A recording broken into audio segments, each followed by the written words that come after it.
Hey YouTube, it's Mustang Lover 1970 back. Today I'm gonna show you kind of a, I admit, kind of ricer thing.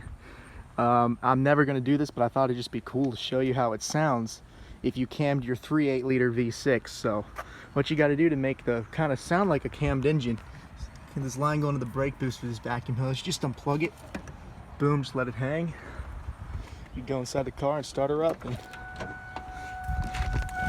I completely recommend do not do this while driving.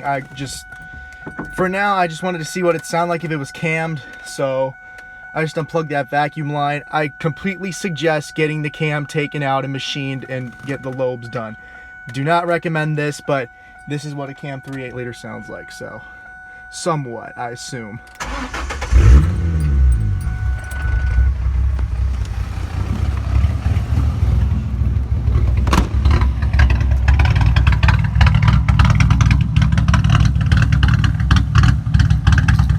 Really raw.